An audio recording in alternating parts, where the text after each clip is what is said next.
बताया पिताजी से मत बताना। अगर कह दिया मत बताना तो उनको मेकअप हो गया माइंड में कि जैसे आएंगे तुरंत बताएंगे। बच्चे जो है किसी प्रकार का कोई छल कपट नहीं जानते हैं। बच्चों का मन, बच्चे मन के सच्चे होते हैं, परम शुद्ध होते हैं। तो नाती भी दादी का गया हुआ था वहां पे, अब दादी के साथ सहयोग कर रहा था। अब दादी ने पिंडदान करना प्रारंभ किया तो वहां पर मान्यता है कि जब पिंडदान किया जाता है तो पितृ लोग कौओं के रूप में आते हैं, उस पिंड को खा करके जाते हैं, ऐसी वहां की मान्यता है। तो दादी ने पिंडदान करना प्रारंभ किया। अब जैसे ही अर्पण किया तो एक कौआ वहां पे आए और फिर उड़ जाए, पास तक आए और फिर उड़ जाए। तो जब काफी देर तक ये हुआ, दादी ने फिर से मंत्र पढ़वाया, कहा भैया फिर से बोलो। फिर से जब धरा तो फिर से वो कौवा उड़ता हुआ आया, फिर उड़ गया। तो जो नाती उनका था बोला, दादी दादा तुमका पहले वो डराते रहे, आँचो डराती, यही लिए जो है यहाँ तक नहीं आ रहा, उड़ जा रहा है। तो दादी को तो बड़ा बुरा लगा कि अब जो भी हो गया अब इनको पाना चाहिए। तो फिर दादी ने प्रयास किया, बार बार बुला रही है, थोड़ा पीछे हट गई कि अब शायद पास आके पाले, हमको डर रहे हो, पीछे चले जाए। तो दादी जब थोड़ा सा पीछे हुई, पिंडदान को किया, रखा, और जैसे ही पीछे हुई तो वहां पहले भी कुछ लोगों ने पिंडदान करके रखा हुआ था। कौवा उड़ता उड़ता आया, दादी वाले उस पिंड को सूंघा लेकिन बगल वाले पिंड को लेकर के उड़ गए।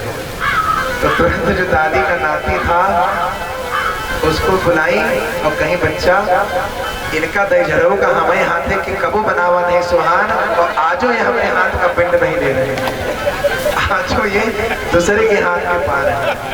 तो कहने का भाव ये है कि कभी कभी ऐसी भी स्थिति आ जाती है जीवन में, हम सभी को एक अच्छा सामंजस्य बना करके रहना चाहिए। बोलिए भक्तवत्सल भगवान की जय। इतना सुंदर हमें जीवन मिला है, इसको हंस खेल करके ही बिताना चाहिए। भारत है, कैसा भारत है? यस्योत्तरा श्याम तीसी भाति भूमौ हिमालयो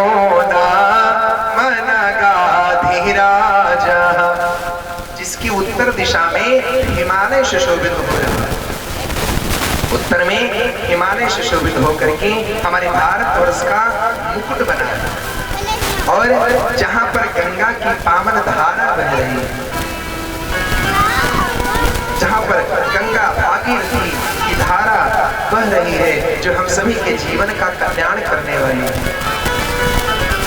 कैसा भारत है? जहां पर बड़े बड़े मंदिर बने हुए हैं, जिन पे सदैव भगवान की घंटा निनाद जय जयकार की ध्वनि आती रहती है।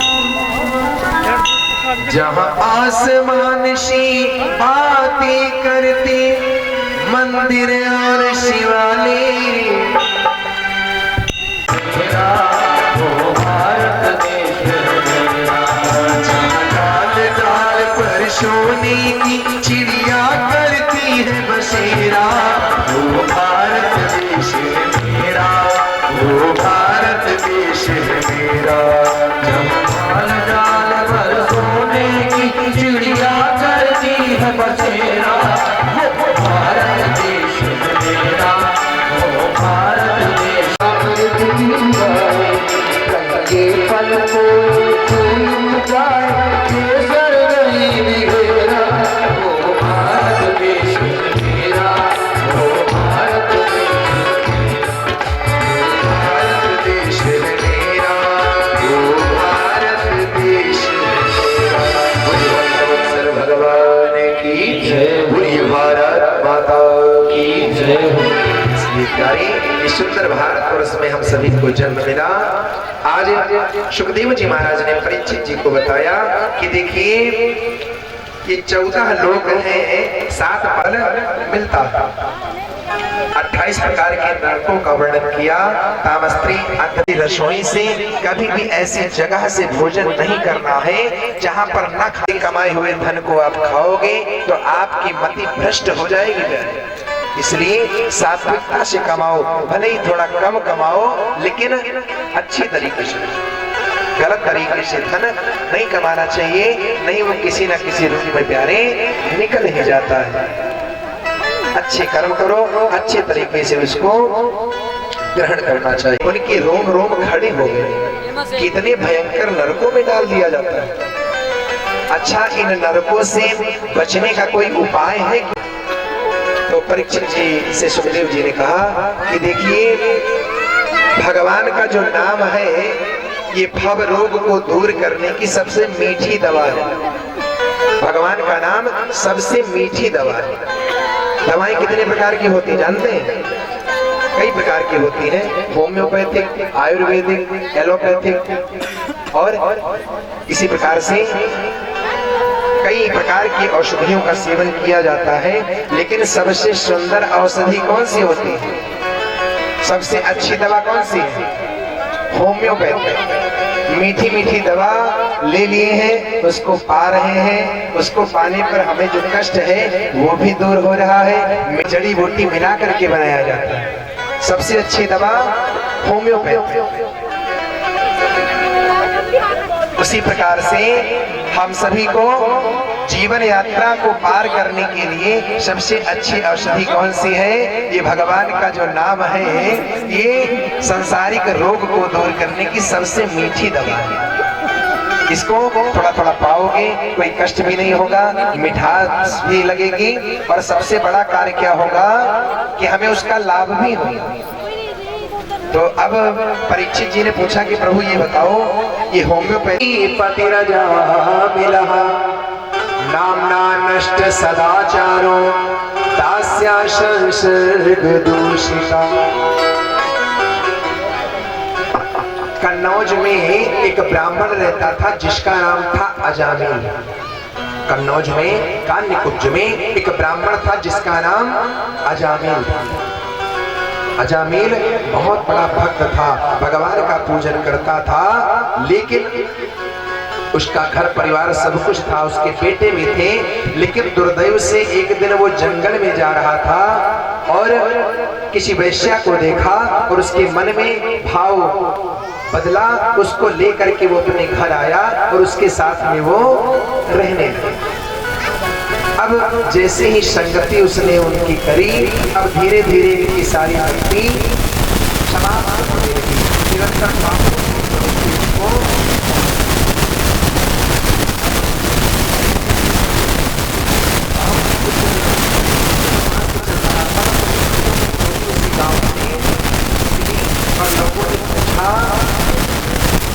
महाराज ये बताओ, एक व्यक्ति मिले तो उनसे कहा ये बताओ इस गांव में कोई अच्छा संत पुरुष रहता है कि नहीं?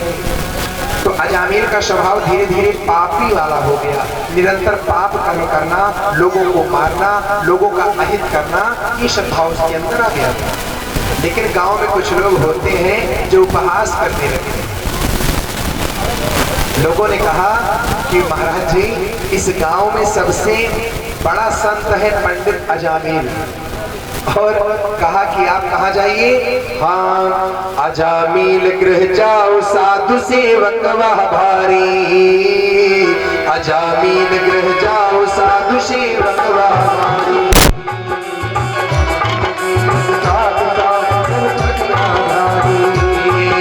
साधु जानो साच कयो मन आसाधारी। साधु जानो साच आशाधारी।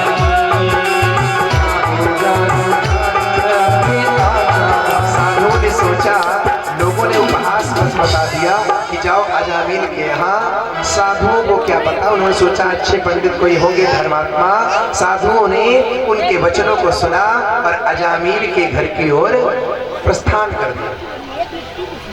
अब जैसे ही प्रस्थान किया, दरवाजे पर पहुंचे तो अजामिल उस समय घर पर नहीं था।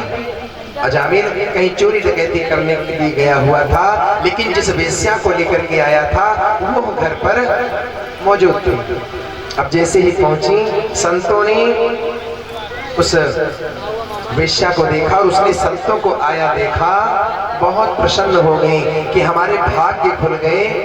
कहाँ पर हमारे घर के आसपास भी संत भटकते नहीं थे, आज संतों की पूरी टोली हमारे घर आ गई। ये हमारा कितना बड़ा सौभाग्य है, बहुत बड़ा सौभाग्य है। साधुओं को बैठाया, उनको भोजन पवाया और पवाने के बाद साधुओं ने कहा बहुत सेवा आपने की, अब हम जाना चाहते हैं। जैसे ही चलने का प्रयास किया, उन्हीं पायन ते फिरो गयो अजामिल आयो।